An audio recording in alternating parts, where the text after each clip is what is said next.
Somewhere beneath the open grass near the Orkhon Valley, the wind still moves the way it moved 800 years ago, sweeping over empty pasture where horses graze under a sky too large to photograph properly.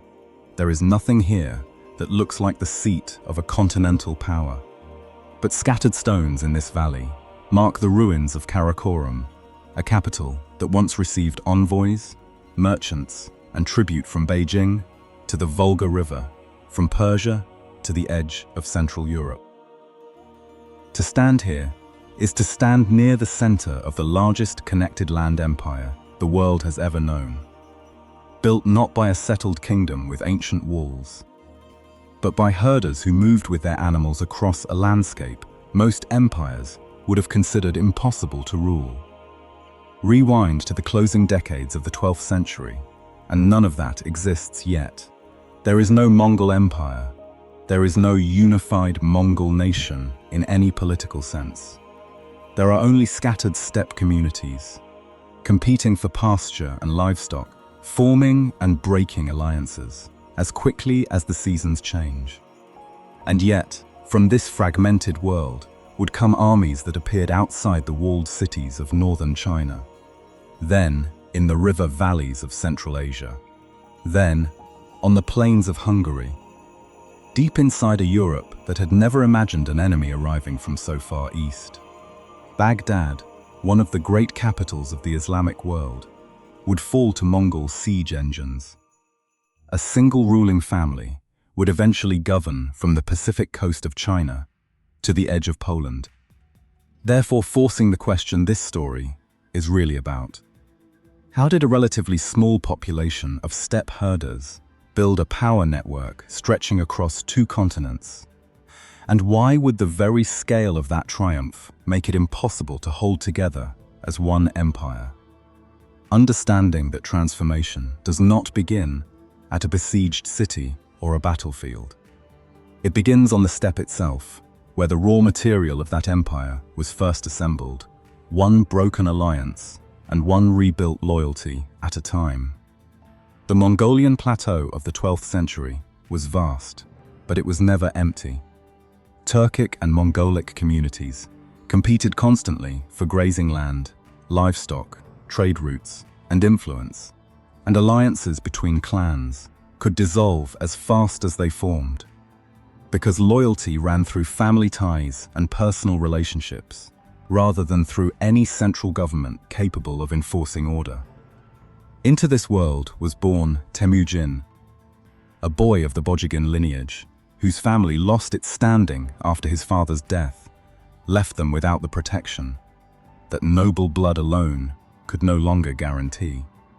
There was no state strong enough to shield a family based on ancestry when rival clans smelled weakness, and so his early life unfolded in a world where power had to be built through practical alliance and earned loyalty rather than inherited status. Out of that vulnerability, he began assembling followers, defeating rivals, and absorbing the fighters of communities his coalition overcame. To survive, he needed to break the endless cycle of feud and fragmentation that had defined the steppe for generations. And he pursued that goal by scattering the followers of defeated rivals and placing them under new commanders loyal directly to him rather than to their original clan leaders. This single decision mattered more than any individual battle, because it meant warriors who had once served a dozen competing chieftains were now reorganized into units bound to one expanding center of power. A young fighter who had once ridden for a local clan leader might now serve in a unit filled with men from communities that had recently been enemies, while nomadic families continued their seasonal migrations with their herds, largely unaware that, above their daily routine, an entirely new kind of military and political structure was taking shape. Steppe rivalry demanded alliance, and alliance under one determined leader became political power, and that power deliberately dismantled the old tribal loyalties standing in its way, producing a more unified fighting force than the region had ever assembled. In the year 1206, a Kurultai, a great gathering of steppe leaders, recognized Temüjin as ruler of this newly unified world and granted him the title Chinggis Khan. What had been a contest between rival alliances had become something categorically different. A political project with the ambition and organization to look beyond the steppe entirely. But unifying the grasslands created an unexpected problem of its own. A war machine built to dominate internal rivals now needed new purpose, new resources, and new territory to sustain itself. And directly to the south lay settled economies far wealthier than anything the open steppe could offer. Chinggis Khan had unified most of the steppe world under his authority, but he did not yet possess a transcontinental empire, and the machinery built to win internal steppe conflicts would now be tested against fortified cities it had never before faced. Mongol pressure first fell on the Western Xia kingdom, which became a tributary state by 1209, before expanding into prolonged warfare against the Jin dynasty of northern China, beginning in 1211.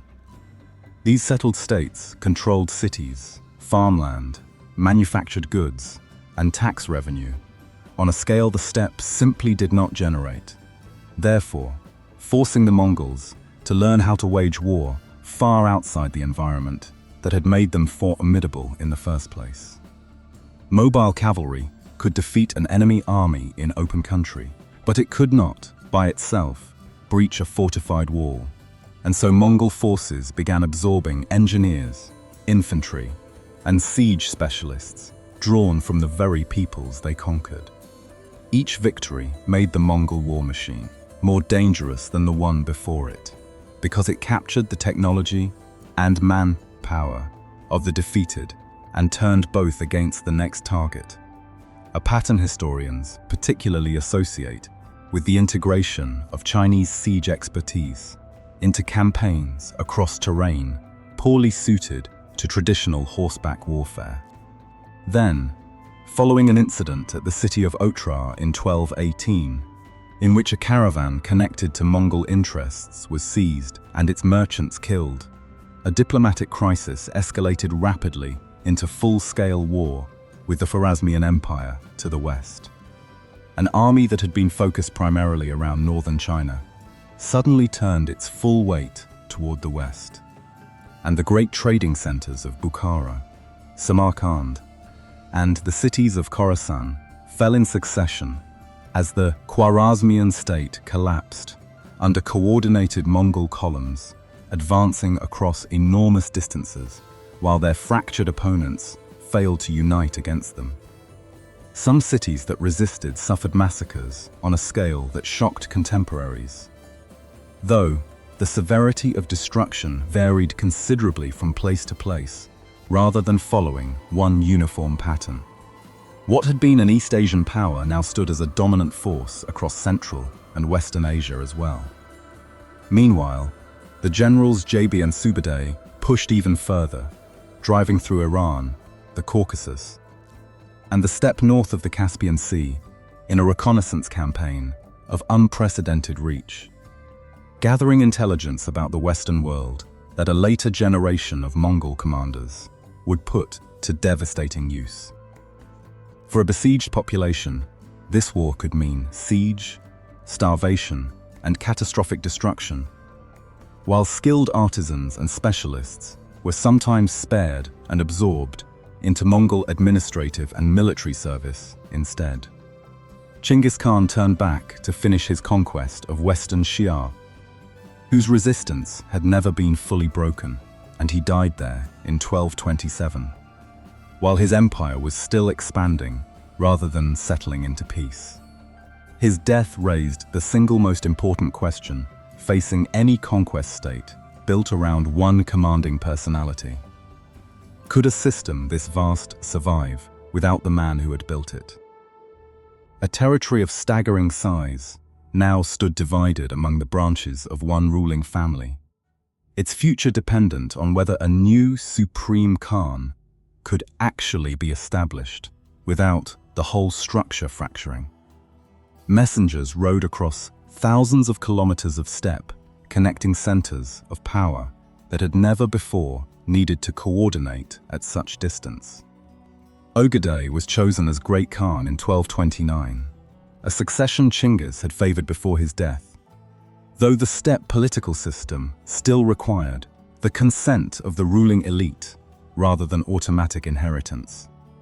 Because that transfer of power succeeded, ongoing campaigns could continue rather than collapsing the moment their founder disappeared, and unfinished business from the previous reign resumed immediately. The Jin dynasty was finally destroyed in 1234, and northern China became an even larger source of finance, manpower, and technical expertise for the growing empire. At the same time, a massive campaign led by Batu and a coalition of Mongol princes swept through Volga Bulgaria and the Rus principalities, before pushing further into Poland and Hungary. Since the steppe lands of Eastern Europe were seen as natural territory for the expanding, jockeyed line of the family, Mongol forces appeared on the edge of Central Europe, transforming what had begun as an East Asian conquest into an event of truly continental scale. In 1241, European forces suffered devastating defeats, most notably at Legnica and Mohi, as Mongol armies combined mobility, reconnaissance, disciplined coordination, and battlefield experience accumulated across years of campaigning on entirely different continents.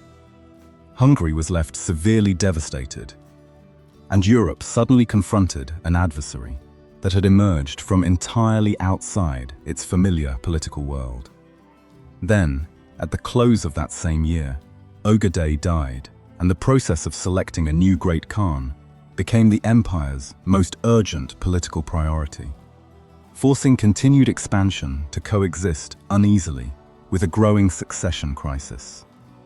It would be a mistake to treat his death as the single explanation for the Mongol withdrawal from Central Europe that followed, since historians continue to debate the strategic, political, and environmental factors that shaped that decision. For the cities of the Rus principalities, this war meant brutal sieges, and populations across the region would later face taxation once Golden Horde authority was firmly established over them. Within the Mongol world itself, the empire had grown so large that messengers and princes might spend weeks or months simply traveling between its major centers of power. Successful succession allowed warfare to continue on multiple fronts. Simultaneously, territory expanded dramatically, and the physical distance between family branches widened until the question of who led the empire increasingly determined the fate of the entire structure. By this point, the Mongols had demonstrated they could conquer everything from China to the edge of Europe. But conquering a continent and governing one were entirely different undertakings. The territories now under Mongol control spoke different languages, practiced different religions, ran different economies, and had developed centuries of administrative tradition the conquerors had never needed on the open steppe. A relay station somewhere on that vast grassland captured the new reality perfectly, with messengers exchanging tired horses for fresh ones, before continuing their run across thousands of kilometers of empire.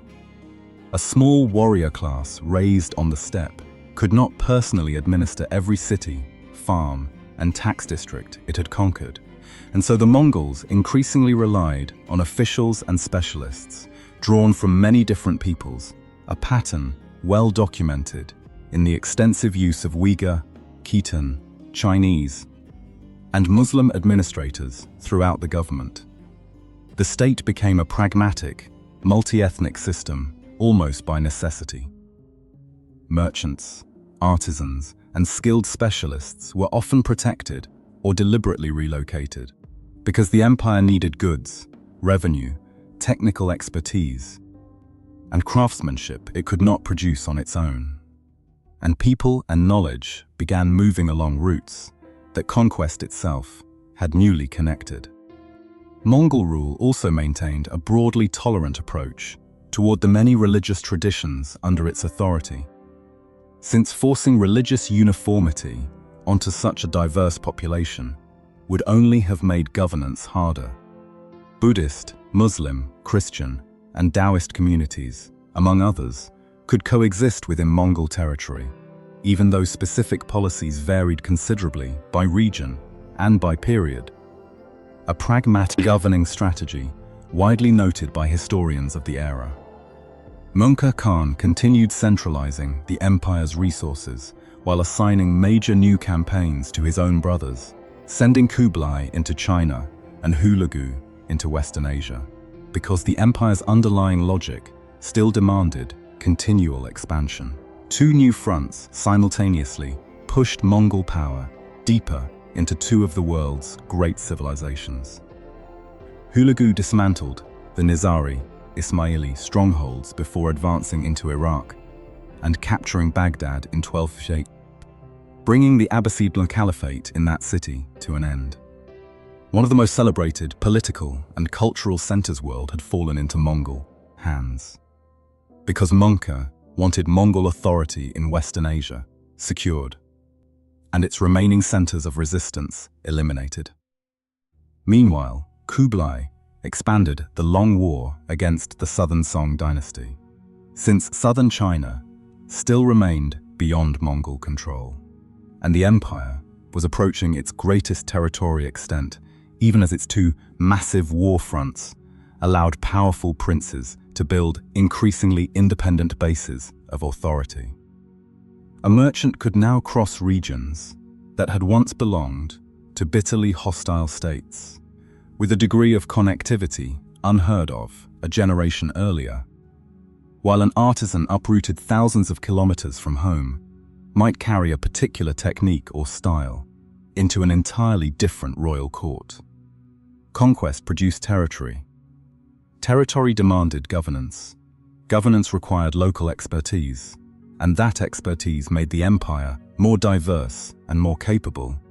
But it also allowed each royal prince to grow increasingly powerful within his own share of that world. Only 1 year after Baghdad fell, an empire that had appeared limitless would confront an adversary no army could simply besiege or defeat in open battle. That adversary was the ruling family itself. Mongol sat as Great Khan, while his relatives commanded enormous military forces across dramatically separated regions of the empire. Word of the Great Khan's death traveled thousands of kilometers to reach armies fighting in China and Western Asia at once. Mongol died in 1259 during his campaign against the Southern Song. And because the empire had never settled on a fixed mechanism for succession, his death arrived before any new consensus could be reached, leaving his brothers Kublai and Arikboka to be championed by rival factions. Two competing Kurultais proclaimed two rival Great Khans, since the princes now controlled substantial armies and resources of their own in different corners of the empire. And this succession dispute escalated into what became known as the Toluid Civil War, a conflict from 1260 to 1264 that historians regard as the decisive turning point in the fragmentation of the unified empire. Berk, ruling the Golden Horde, and Hulagu, ruling the newly established Ilkhanate, soon found themselves drawn into hostilities as well, since territorial ambition, political rivalry, and family self-interest had grown stronger than any shared imperial policy, and Mongol soldiers now found themselves fighting other Mongol soldiers directly. A force under Hulagu's command was defeated by Mamluk forces at Ain Jalu in 1260. After Hulagu had already withdrawn the bulk of his army eastward following Mongol's death and left a smaller force behind in Syria and Palestine, allowing the Mamluks to halt any further Mongol advance into Egypt. That defeat should not be mistaken for the cause of the empire's breakup, since it occurred near the same period as the fracture, but did not produce it. Kublai ultimately defeated Arik Bokeh in 1264, drawing on the far greater resources of northern China and a stronger network of allies, and he claimed the title of Great Khan. But he could never again exercise the kind of direct authority over every branch of the family that Chinggis or Mongol had once commanded. By the early 1260s, 4 distinct centers of power had become unmistakable: Kublai ruling China and Mongolia, the Golden Horde controlling the Western steppe, the Chagatai realm holding Central Asia, and the Ilkhanate governing Iran and Iraq, a division historians describe as the effective formation of 4 separate khanates around 1261 and 1262. A merchant who had once crossed freely between territories ruled by branches of the same family might now face political borders and open warfare between the very descendants of Chinggis Khan. The empire had grown too vast for any single center to hold. Royal branches built their own regional bases of power. The Great Khan died, no succession, consensus, existed. Civil war followed, and central authority permanently lost the ability to command the empire as one structure. The unified empire had broken. But the world it had created did not disappear along with it. Over the following decades, the descendants of Chinggis Khan continued to rule most of Eurasia. Only now they ruled it in increasingly different ways, no longer bound by a single overarching policy, though the branches of that family still controlled an enormous share of the continent between them. Kublai proclaimed the Yuan dynasty in 1271 and completed the conquest of the southern Song in 1279. Because ruling China required him to behave as far more than a steppe commander, and he built a dynasty fitted to Chinese political tradition, with his center of power shifting deep into the country to Dadu, the city known today as Beijing. Even as Mongol rule simultaneously used and reshaped existing Chinese governing structures while maintaining a social hierarchy that favored Mongols and other non-Han groups. Further west, the descendants of Hulagu governed Iran and Iraq, and an army of conquest gradually transformed into a royal court ruling over a long-established Persian Islamic society, its Mongol elite absorbing local administrative and cultural traditions until, in 1295, Ghazan converted to Islam, marking a decisive moment in the Ilkhanate's integration with the very civilization it had once conquered. To the north, the descendants of Jochi controlled the Pontic-Caspian steppe and imposed dominance over numerous Rus principalities, since that region suited steppe economics and military strength while also sitting astride crucial trade routes. And the Golden Horde became an enduring center of power rather than a temporary expeditionary force. In Central Asia, the Chagatai realm blended nomadic tradition with the ancient cities of the Silk Road, a region positioned directly between the steppe world and urban Islamic society, and conflict over identity and governance would continue there for generations. Beneath all 4 of these transformed dynasties, trade routes crossing Eurasia operated with a degree of connectivity the world had rarely seen, because a large share of the continent's overland routes now fell under governments sharing common origins and treating merchants, transportation, and information as strategic assets worth protecting. Goods, art, technology, people, and information moved between East Asia, Central Asia, the Islamic world, and Europe, and travel across Asia and the Middle East became notably easier during the 13th and 14th centuries as a direct result of this Pax Mongolica. Yet the same network that carried silk, silver, and craftsmanship also carried consequence, as people, goods, and animals moved across greater distances than ever before. binding Eurasia together in interdependence as much as in exchange. Considerable evidence suggests that these transcontinental trade networks played some role in the later spread of plague across the continent, though the precise origins and specific transmission routes remain subjects of ongoing historical research. And it is fair to say only that the same connected world that moved silk and scholarship could also move disease. A merchant might encounter coin, textiles, and language from a dozen distant regions within a single journey, while an artisan might see Persian motifs surface far to the east, or Chinese goods appear for sale in the marketplaces of Western Asia. The empire's breakup produced 4 separate dynasties, each one adapting to the society it now ruled, and political divergence between them steadily deepened. Yet the trading networks endured regardless, keeping Eurasia connected even after the unified empire itself had ceased to exist. The success of these successor khanates allowed Mongol power to endure well beyond the collapse of central unity. But that same success also drove each branch to root itself more deeply into its own separate world, and the more thoroughly each one became Persian, Chinese, Central Asian, or a steppe state in its own right, the less they resembled parts of a single empire at all. The Khanates remained formidable, but none of them shared a single center of authority capable of commanding obedience across the entire family any longer. The Ilkhanate collapsed into a succession crisis following the death of Abu Sa'id in 1335, since no successor emerged strong enough to hold its central structure together, and Iran fragmented into a patchwork of competing successor powers.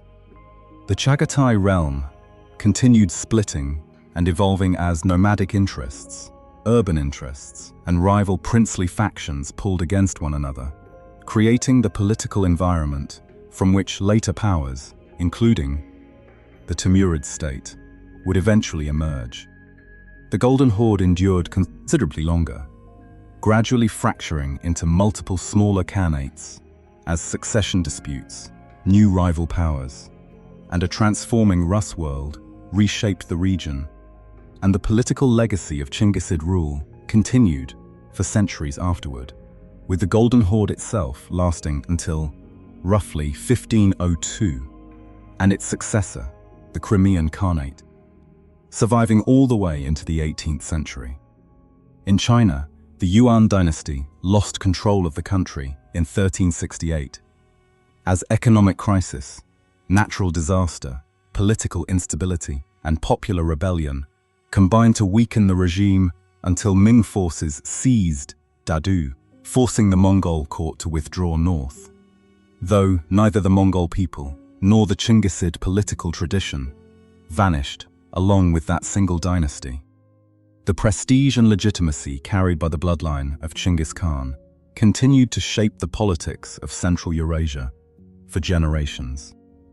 Since the empire had created a language of legitimate authority that outlasted its own existence, and many later powers sought to connect themselves to that Chinggisid inheritance long after the original empire had disappeared. A resident of 14th century Iran might live under a dynasty that spoke Persian and practiced Islam, even though that dynasty's ancestors had ridden out of the Mongolian steppe only a century before. Regional adaptation produced political divergence. Divergence produced dynastic fragmentation, and the Mongol Empire disappeared as a single state, even as Mongol institutions. And Chinggisid legitimacy continued, shaping Eurasian politics for generations afterward.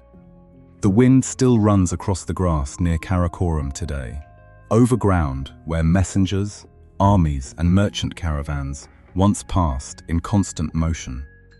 No towering walls remain to announce what happened here, but the legacy persists all the same in the historical networks that once linked East and West, in the cultural blending still visible across Central Eurasia, in the successor states its collapse eventually produced, in the enduring political memory of Chinggis Khan, and in the way Mongolia itself continues to treat this era as a defining core of its national history. The empire grew immense, not simply because its cavalry moved quickly, but because it turned mobility into organization, absorbed the technology of everyone it conquered, and drew on people from many civilizations to keep expanding outward. Yet that very strategy created an empire so diverse that no single center could hold every part of it forever. It began by overcoming the last divisions of the steppe, and in the end, it dissolved into many separate worlds. But in the space between those 2 points, it had already done something no earlier power had managed, drawing regions thousands of kilometers apart into a single connected chapter of human history.